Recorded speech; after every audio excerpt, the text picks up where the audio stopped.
I'm doing the intro. Oh. That you are.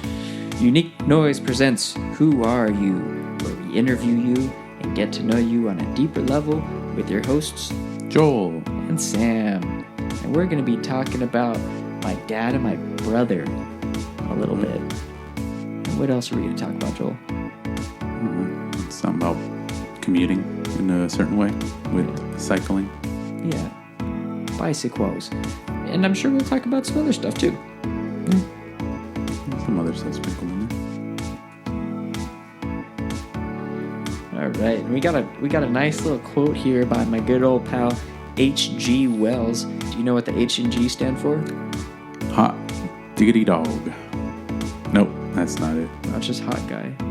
Hot guy Hot Wells. guy.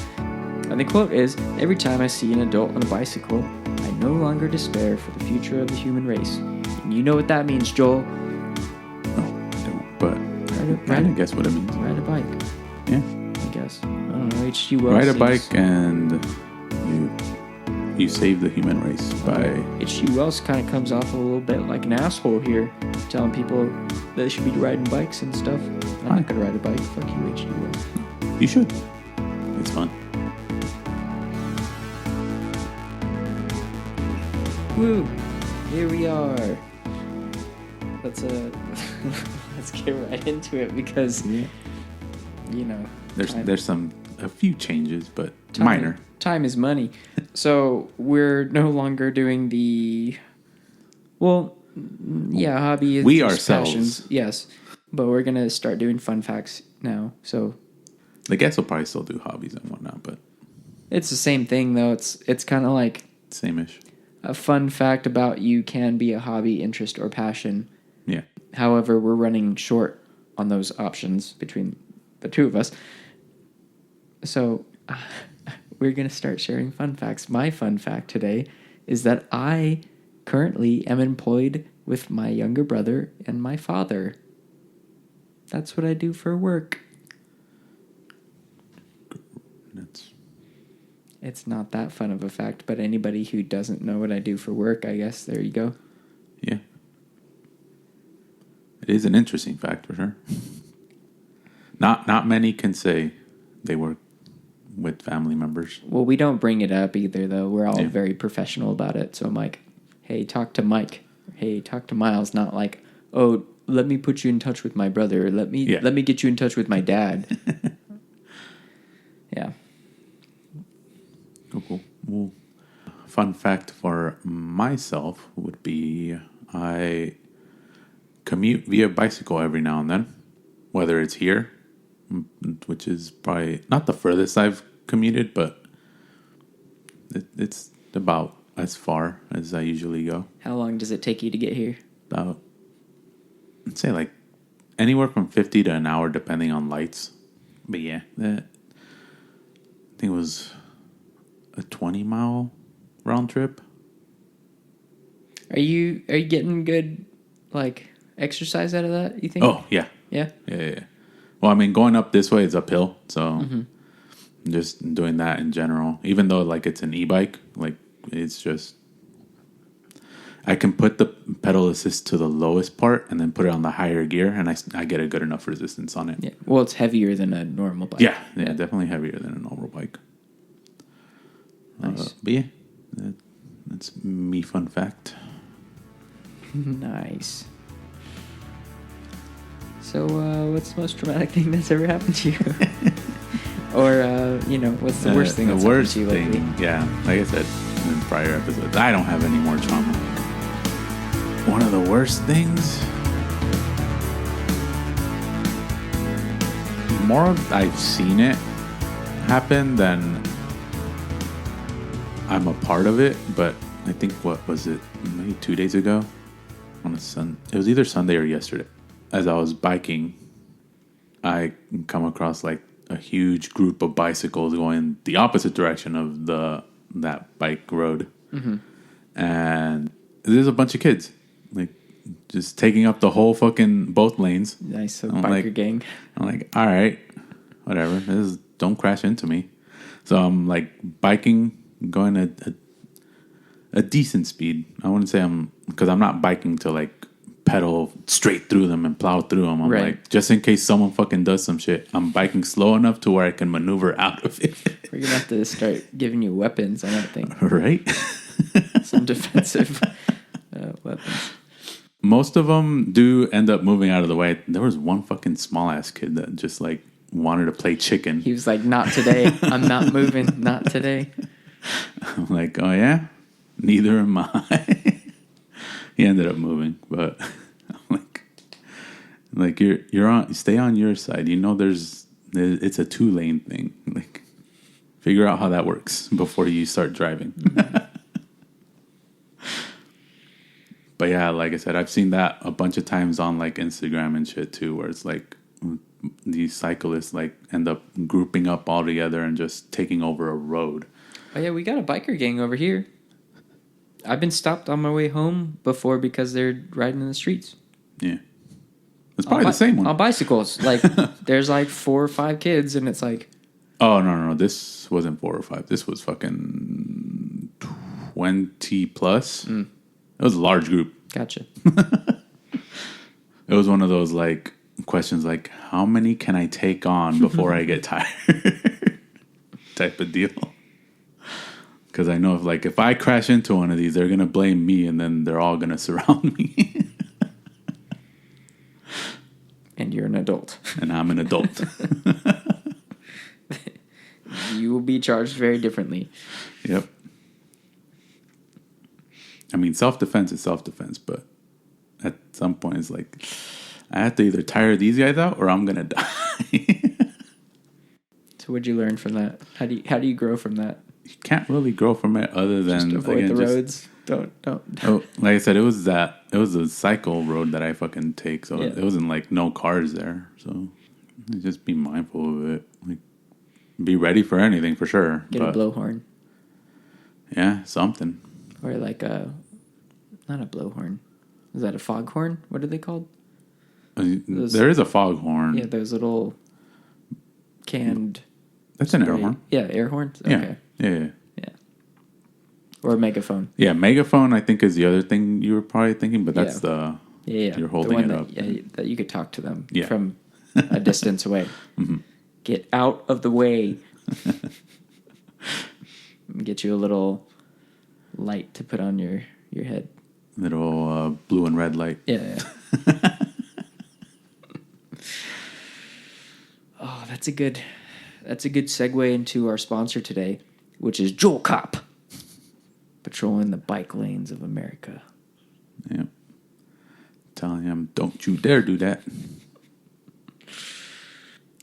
So I had ants again recently. Uh-oh. I don't know where they were coming from. I don't know what they were looking for. They were only in the bathroom, and they were very scattered. In the bathroom scattered. They're probably hunting? Yeah, that's kind of what I figured, so I figured I should shut that down. I apologize to anybody who hears this, who advocates for ants. Yeah, I guess doesn't kill ants on site. I've been in situations where I've woken up with them crawling all over me before. Oh, same. So they get... If they're outside and there's a line of them, I won't bother them. When they are in my space, doing stuff, getting into things, I get uncomfortable. So I sprayed some very heavy cleaner on any points of access that I thought they could be coming from. It's like little cracks in the molding and stuff like that. Mm-hmm. Down the shower drain, down the sink drain, and they are gone. Nice. So, yeah, I would say I kind of have an idea where they came from. Well, definitely outside. Yeah. But I know kind of where. Yeah. Because the layout of your house. Well, we have a line that goes across like the garage door here because they eat food out of the trash. Oh, okay. Or they go into the trash can all the time. Yeah. I'm okay with that because they're going to the trash can. But once they start straying away from their little line and people start getting brave and stuff, then I got to shut that down. Because I've already had another infestation in my room where it's like I never really have the light turned on very bright in there. One day, I forgot what prompted me to do that. Maybe I found they were like crawling on my feet or something, and I was just like, what the fuck? So I grabbed a flashlight, I have a really bright flashlight in my room for like emergencies and stuff, and I shined it on the floor, and it was the entire carpet. Like millions, probably not millions, thousands or hundreds for sure, just like across the entire fucking carpet. And I was just like, what the fuck? Oh, yeah. Like it was like the whole ground was moving, like you could see them. But because I have like a very dark blue carpet, so without like concentrated light on it, they were invisible. Right. Yeah. So, yeah. I did several checks after I found a few of them in the bathroom, in the bedroom. Mm-hmm. We're good. And now they're gone. So what I learned from that was don't let them live, I guess. Just kill them all the time. Yeah, just nip it in the bud. Well, it's just getting ahead of it, which I think I did in real time. Yeah. Similar thing with me, at least waking up wise to ants. Mm-hmm. But this was, I think, because I bought a new mattress, and it was one of those like mattresses that are memory foam, so they like come in packed, and then you have to, and then they have that smell. Yeah. I guess that ended up attracting ants, and I woke up full of ants. I'm like, nope, what? No. That's not cool. I was spending a night at one of my friends' houses. We both woke up because they were crawling all over both of us, and I never stayed there again. Yeah. I woke up like I didn't get my full rest, so I was still tired as fuck. But I'm like, I don't want to sleep in the bed with the ants, so I'm going to sleep in the sofa in the living room. Yeah, I mean, I would have done the same thing. I'd be like, I'm too tired to deal with this right now. I'm going to figure it out tomorrow. Yeah. Good night. Did you hear, Joel? I said time travel exists. What was it? Time travel exists. Oh, okay. I'm hard of hearing, but I'm pretty sure you said time travel exists. I didn't actually. Oh. But if time travel did exist, when and where do you go? What do you do? I probably won't live this, but I would love to go to the Jurassic period. Okay, let's not get too hung up on details here. Why? Can I travel with equipment? Sure. All right. Yeah, no. Like time travel exists. Like it is a very normal thing. It's like calling an Uber. Got it. Yeah. So you can be as prepared as you would like to be, but what would you do with that? I would just visit the Jurassic period because I love dinosaurs, and I'm really curious to see how they actually look like, because I know a bunch of it's just theorizing that they looked a certain way. When you got movies and stuff you got movies and monsterized them more than they probably were, because I think a lot of scientists have come forward and said like the Velociraptor looks more like a turkey than more chicken-like, turkey-like than how they showed it in the movies. Do you think you'd be disappointed? No. Like no matter what? No matter what as long as I know what they look like. You want to know the truth. Yeah. You're on a truth-seeking mission. Gotcha. Definitely take some equipment to survive. Camping equipment and some defense stuff. Well, I mean, time travel exists, so you could just go home. Oh, yeah, I can go home right away as soon as it's in danger. Sleep in your bed. And I would want to spend like a weekend kind of trip thing. Oh, sure. If time travel exists, then we have like crazy technology as well. So you can camp out in a see-through bubble in the middle of all the dinosaurs, and they can't see you, and they can't get to you. Oh, all right. That one movie, is it Sherman Peabody or something like that? What? The intelligent dog with the fucking kid that. Oh, Mr. Peabody and Yeah. I forget the kid's I name. want to say it's Sherman, but I could be wrong Maybe. on that.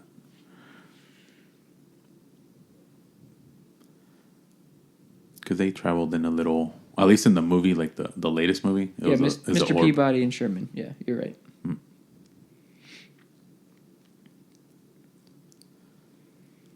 Nice. Okay. What about yourself?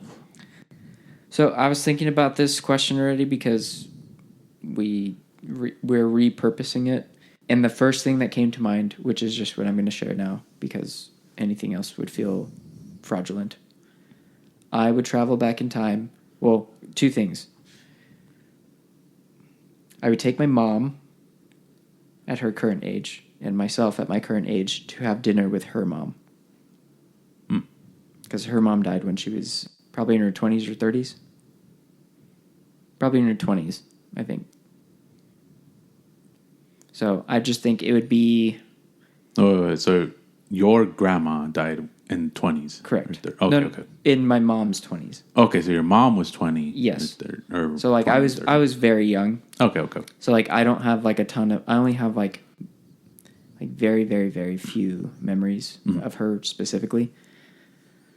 So I think that would be a great thing though, because one, I get to see my mom at her current age with her mom, getting to like catch up, basically. Right. And then also myself getting to catch up with this woman who raised my mom, which I deeply respect, like my own mother. So it's just kind of like meeting the mind behind that sort of thing, which I think would be fun. Although I did have it almost felt like a parallel universe version of this already. So my mom and I were at one point in time working together, and we went to Hawaii where it was her aunt, so her deceased mom's sister, who was still alive, lived out in Maui. Okay. So, and we met up with her to have dinner. And it was very surreal because they looked very, very similar. Like the aunt and my grandma. They're sisters, so yeah. But like... Almost twin-like. Yeah. Okay, yeah. So it was like, what the fuck? Like, what the fuck is this? But obviously, like, I didn't know anything about the woman that... Well, not obviously. I didn't know anything about my mom's aunt. I'd never met her. Well, I think I'd met her before, but I was like 3. Mm-hmm. So that was fun for her, I think, because she got to see me growing up as like a 20-something-year-old. I'm older than that now. That is true. Yeah, I didn't want that comment to go and be like, oh yeah, no, this dude's fucking 20. No. Did that already. We're in our 40s now. I'm not. Neither am I. But yeah, that's what I would do. I think that would be a nice little evening. Good job, us. Good job, Joel. Yeah. Next time is the Cretaceous period.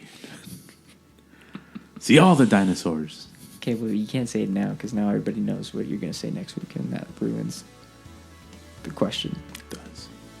So now you can't say that next week.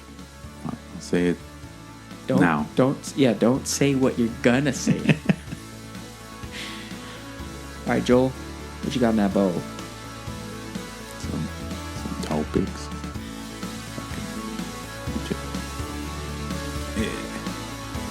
I didn't realize that was so far away from me. Neither did I. I thought I was almost there. And then I had to reach one. Let's pick one. Yeah. Some of the pieces of paper are larger than the others because I did those all by hand.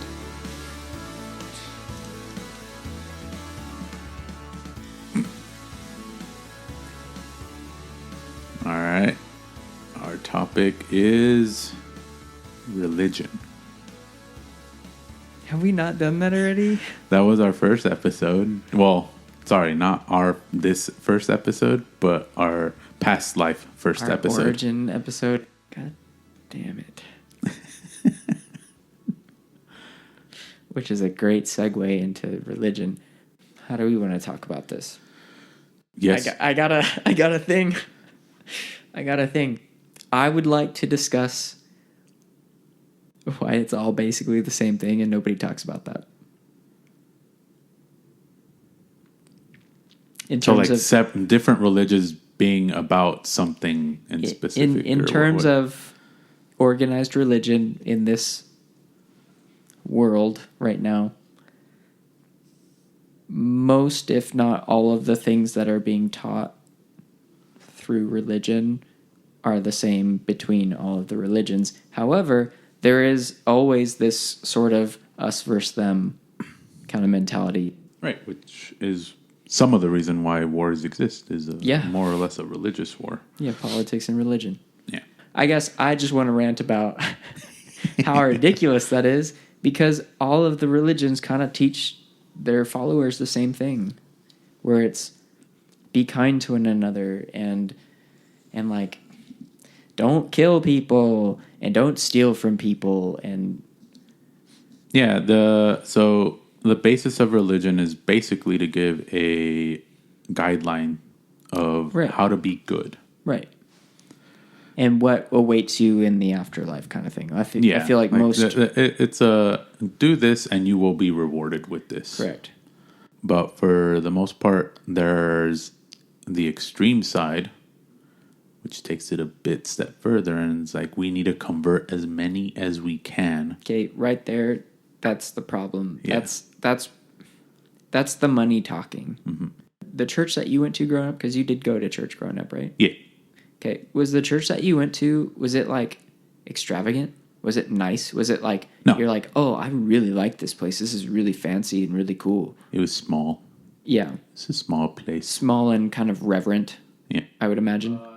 Actually, technically the first church we went to, which was in LA area, was a little bit bigger and more pricier looking, but it's still like antique-ish.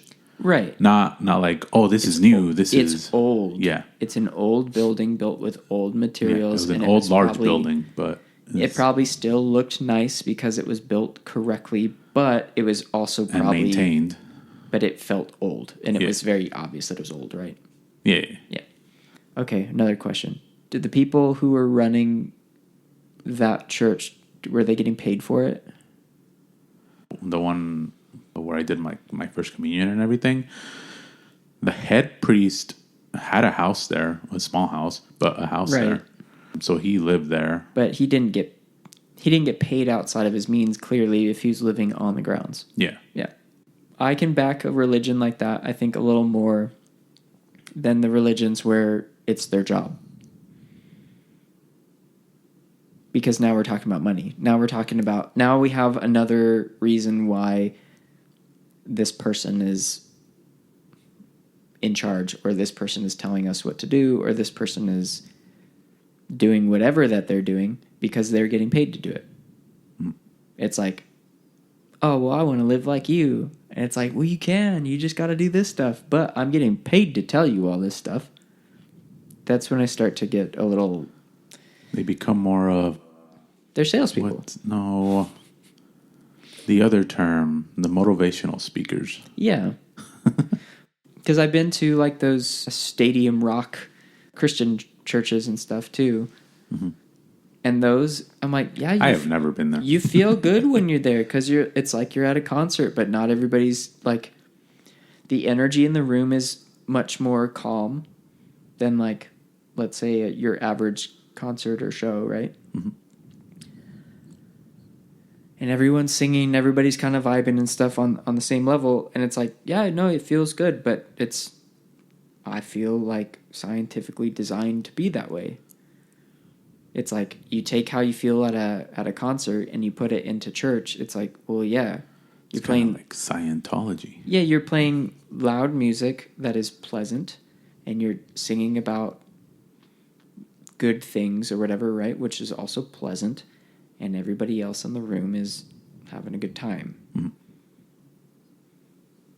It's a concert. Yeah, it is. It is exactly a concert, and it's like I don't have issues with that either. Outside of like but everybody's getting paid to be there, and then I'm like, well, part of me is like, well, yeah, they probably should be getting paid to be there. They're going to be there, like they got rehearsals and stuff to do. Like, it's not just that day. They have more things to do. But then I'm like, but there's all these other religions that are making it work without paying people. I'm like, they just show up because it's, well, probably partially out of fear and partially out of just like this is the right thing to do, is just to offer my time and services to this church that I'm pledging my life to, basically, right? Yeah. I don't know. I'm torn between those two things. Because I agree with both of them, and getting paid to do the right thing makes me feel icky. I can see that.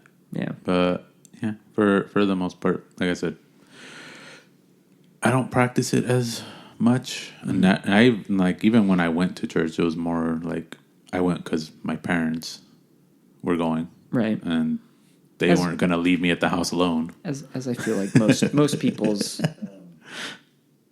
experience with churches, my parents made me go. Yeah.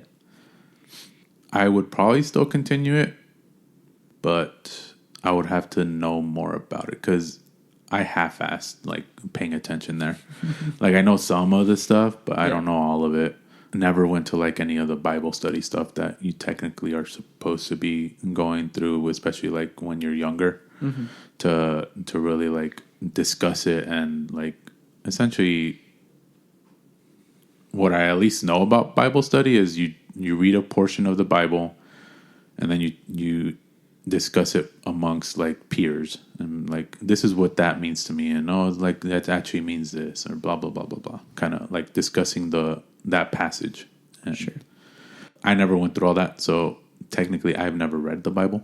I've only heard it from the preacher, and even then, like I said, I was half listening. It was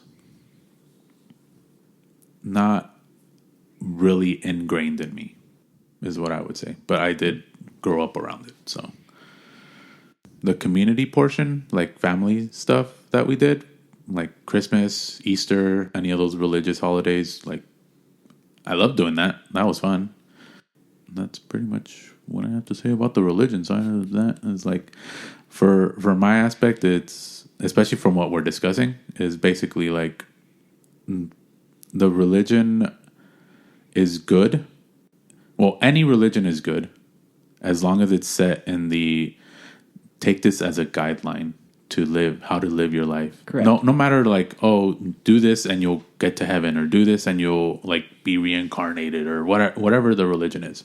Take away the reward and just be like, live this way to be a good person. And to be happier, really. Yeah, and to be happier. Like, don't be shitty to people. Like, it's not gonna bode well for you. Exactly. The extremist side is, I would constitute extremist side as like almost acting cultish, and where you're trying to bring them in to quote unquote save them. Yeah, those are the people who kill other people. Yeah. Yeah. Like, well, it's not even that. Like, I would take like Jehovah's Witness, where they walk around door to door trying to convert you, as a sense of like, yeah, they're not far extreme, but they're borderline. Yes, they're growing their religion. Or like the ones that will stand out of like comic conventions or anime conventions, holding up the end is near or something like that. Yeah, like trying to people who are trying to actively. Yeah. Well, which I get, because you get people who get deeply ingrained with fear in these religions, where it's like, if they're not doing the right thing, they're going to go to hell, right? Which is usually always the cause of that, or the result of that. People get scared, and then they're like, oh, well, I'm being taught in my church that I need to get more people into this church. And they're scared. So they're like frantically trying to like convert people and get people to come join. It's stuff. that, and then I know I've seen a few videos here and there. There was this preacher essentially hanging out in colleges, and he gets confronted by like a bunch of like the LGBTQ side. Okay. Yeah. I was thinking like just these like fucking cut like bros and. Oh, no. Okay. No, it's the other way around. They'll start. He's just preaching, doing his thing, saying out loud, like, God wants to save you, blah, blah, blah, blah, blah. Essentially trying to make someone, I don't even know if he's trying to make someone believe, but he's out there preaching. Right. To whoever wants to listen. Like a free speech kind of thing. Right, but maybe not even for a purpose outside of for himself. Yeah, for himself to feel good that like, oh, someone listened and I have converted them. Right. I shouted in public, which means somebody heard me, right? Yeah. Yeah. Mm. Now, all that aside, that I'm fine with that because it's like free speech, blah, blah, blah, blah, blah. Sure. You should be able to go out in public and say things out loud if you want. Yeah. And again, most of the stuff he was saying isn't like threatening, isn't it's anything not like hate that. speech, It's right? not It's hate not speech. telling people that they're going to hell and screaming in people's faces and stuff. He's just kind of talking at people as they pass by, right? Yeah. Yeah. Now, where it gets confrontational is when the LGBTQ portion comes in and just starts ranting at him about him, like, or his religion being against this and that and being against essentially like their lifestyle. Right. And that's when he starts like not preaching at them or not anything like that, but he's explaining like that, like he's preaching out of love, essentially. That's his reasoning. Like that because God loves everyone. He loves like all this and all that.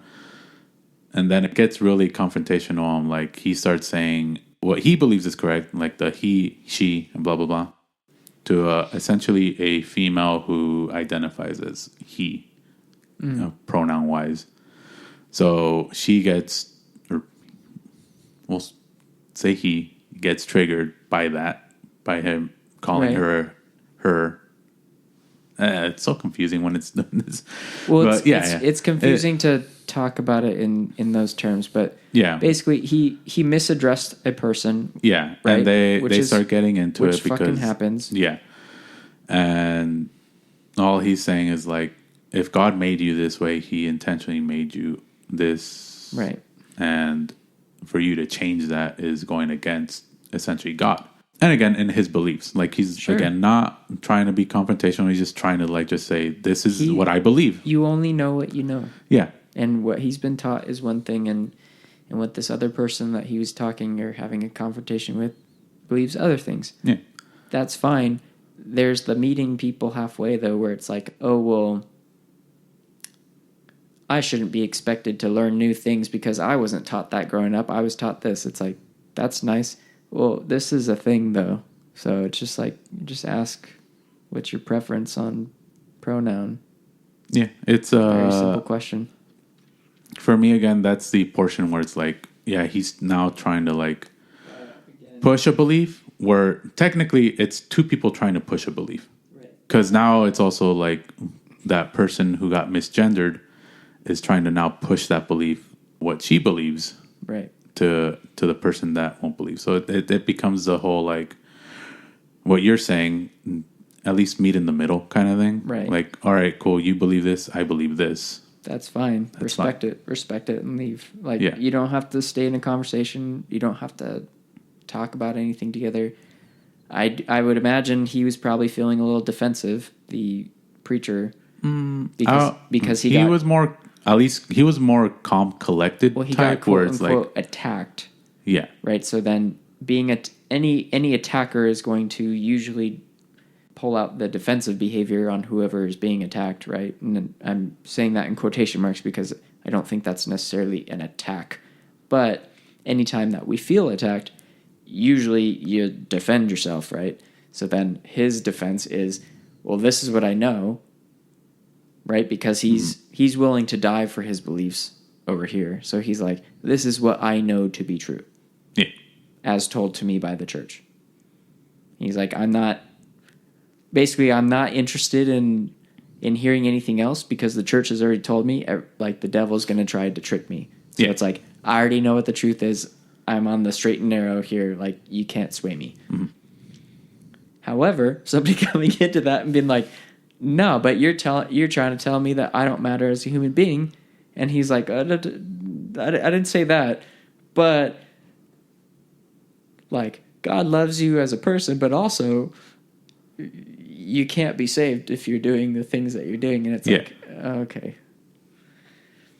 And I don't know. I always feel like if we're talking about unconditional love, then there's nothing that you can do to make somebody not love you. So if God supposedly has unconditional love, then he will love you no matter what you do. Yep. That's where it's like I'm like vague on it. I'm like, yeah, that's true. But also there is bad things you can do, and now you have to say your forgiveness because you did those Correct. things. That's why sins exist, is like the whole like don't do these things so you can be on the good path. Right. And if you do those things, you just recognize it, confess your sins, and God will forgive you. Essentially, God will always forgive is the thing, as long as you end up confessing. Which again, I feel like falls into the unconditional love category, where it's like, if you really love somebody and they apologize to you, you're not like, well, you did apologize, and I can see that you meant it, but I'm going to hold on to this for a few days. Because that's not unconditional love. That's some weird power dynamic, control, toxic kind of behavior. Because it's like, yeah, no, if somebody is going to like humble themselves to actually ask for forgiveness and apologize, you forgive them. And if you don't forgive them, then it's like, well, then maybe we should rethink that. Because apologizing for shit sucks. And asking for somebody's forgiveness sucks. I get it, though. There's like psychopaths and stuff who could just feign that, so it makes it difficult. No, yeah, it's the I said I'm sorry. Well, I didn't mean it. I did the I said the words that you were expecting. Yeah. Yes.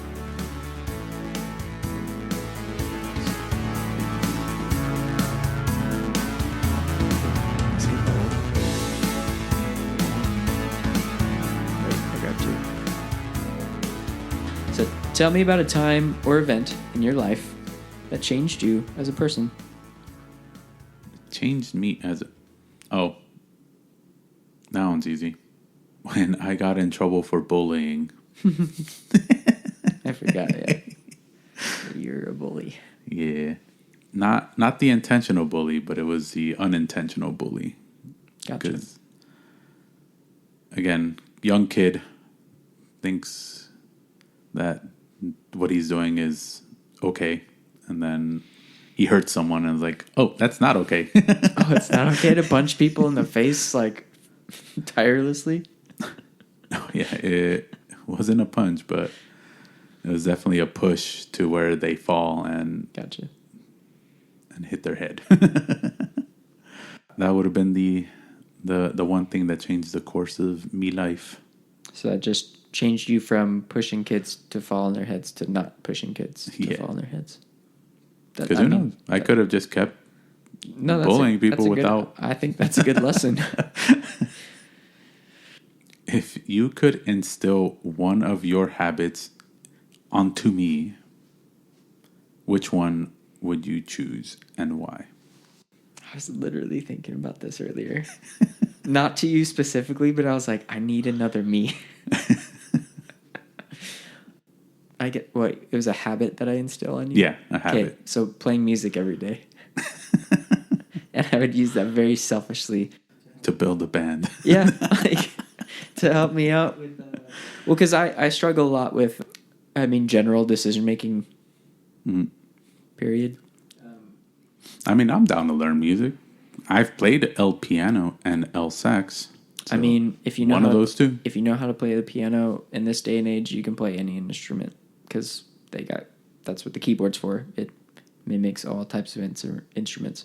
So, but yeah, for that specifically, where I'm like, well, I can play music with myself on recordings and stuff, but it would be nice to have just somebody to kind of bounce ideas off of and being like, hey, you should change this because I know what I'm talking about, sort of thing, you know? I feel like I've only really meshed really well with like maybe 2 other people who I played music with, and we don't do that anymore. So, yeah. Selfish reasons, yes. Yes. Bring them on and ask them why. Do you think you are where you are supposed to be? I hope so. We said at 6, right? We did schedule this today. Yeah. Life-wise, yeah, I would say... in the grand scheme of life. I mean, honestly, yes. But wishing I were somewhere else, sure. But I think I'm where I'm supposed to be, for sure. I'll take that. Mm. Yeah. Also, that's good to hear. Nice. Not living in regret or being like, oh, my fucking life sucks. No, yeah. Let's see. The last one for me is... or technically the last one for you is, which of your habits do you wish you could shake? Do you have a bad habit? Something along the lines of procrastination and or focus, I guess. Yeah. So like sometimes when I'm sitting down to do something, I tend to... You lose focus, then you procrastinate. I lose focus and then Yeah. Yeah, that exactly, yeah. See, I'm opposite. Mm-hmm. I procrastinate because I focus on the wrong thing. Gotcha. So you get... Yeah. So something else grabs my focus. Yeah, butterfly flies in the window and now I'm focused on that. Yeah, I get that. I don't do that. Like, if there's a traffic accident on the side of the road and you've been stopped or stalled or whatever, and it's taking you like 10 minutes to travel, like what should take you 1, do you look at the accident? No. Interesting. Because I'm focused. Okay. So I'm focused on driving, so nothing else is... So safety wise, like in the car, gotcha. That, which does make sense. But you know those... Yeah, nothing breaks my focus. So technically it's not the butterfly thing where it's like, oh, a butterfly went in front of me, so now I'm focused on that. I was already focused on this, and now there's another thing that wants my focus, but now it gets procrastinated because I'm focused on this. Okay, so you're seeing something through, like if you're on a task that is your task until it's done, and then you can move on to the next thing. Gotcha.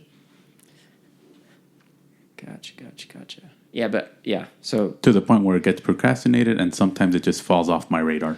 And I'm like, oh, I didn't know I had to do that, or I forgot I had to do that. Yeah, so we operate a little differently. Because I am very much like I'll write down 10 different things so I can work on them at the same time. Then I get interrupted all the time, and then it's like, well, I have my list, so I know what to get back to. Yeah, which is why, like, when we were testing the new mics, I was like, I might procrastinate. And it ended up happening. Yeah, no, I did too. Like, I did a little test that Thursday. And I actually still have it on my phone too. I was going to play it, but I just didn't. Cool. Nice. Cool. Break. Interpretations of the quote? I would say my interpretation is just, as long as someone is riding a bicycle, they're essentially, quote unquote, touching grass, having fun outside, being active instead of inside in a dark, cold, damp room. You don't know my room is damp. No, but mine is. It has tile flooring, so it gets pretty cold. not damp, but definitely cold. Unless I have the computer on, then it gets hot. As long as people are active, they live healthier lives for sure.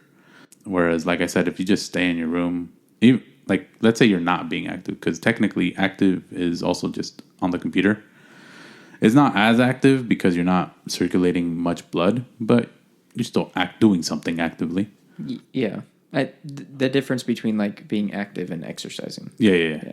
Because as long as you're even doing that, you're at least somewhat exposing yourself, depending on what you're doing. Because if you're playing video games, you're exposing your brain to like thinking pretty critical, like while you're maneuvering around, depending on what game you are playing. Being social as well. If you're playing any like MMO type of game. What does that mean? Massive multiplayer online game. Gotcha. The big one is World of Warcraft that people would know. Oh, I know what MMOs are. I know you know, but I know you asked because of our listeners. It's always in the for the listener, just in the event that they don't know. Yeah, which is why I also said an example. Yeah, not for you.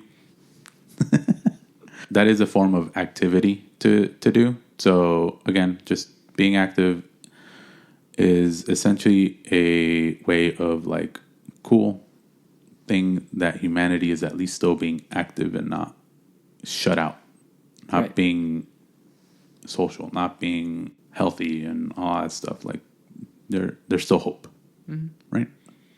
Yeah, I agree. I'm probably going to say something very similar to that. Well, first off, I read the quote wrong when I was internally reading it, and I thought it said something different, which made me laugh. And then we came back to it anyway because I couldn't find anything else. I think the whole concept of just like if you're on a walk somewhere and you see other people on a walk or something like that, right?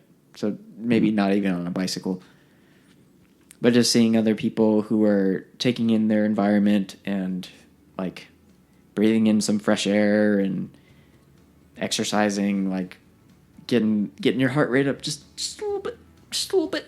Yeah. Like that's all you really need. I enjoy that I live in a neighborhood where like when I'm coming home from work, like there's families walking around. People are walking their dogs and stuff. I'm like, that's nice. Yeah. I'm not going to do it, but I think that's nice. It's like, I'm not going to give hope for humanity. Yeah, no, I got a neighbor who's walking around with a dog and a walker, and I'm like, nah, I'm not going to go for a walk. I was about to say, maybe I passed him, but he did not have a walker. No. But it's like, I'm like, well, good on her. But I'm not going to do that. I'm sorry. I'm going to stay in my room. I like it in there. I love going out when I have the ability to as well. I just like to know what's going on. Don't. Yeah. And then I make time to just go out on my bike. I just have to remember to charge it every now and then. Yeah. Because sometimes I'm like, oh, I want to go out on a bike. Right, I have to charge it. So now I have to spend time charging it. And now I don't want to go out on the bike, so I have to put it away for another day. Yes. Maybe get you some portables. Just get you like 18 portable battery packs and duct tape them together. Put them on the back of the saddle. So you can charge while you're out.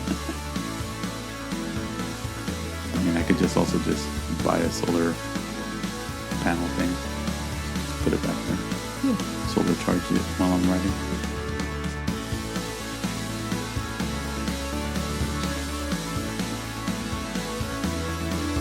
Bye. Adios.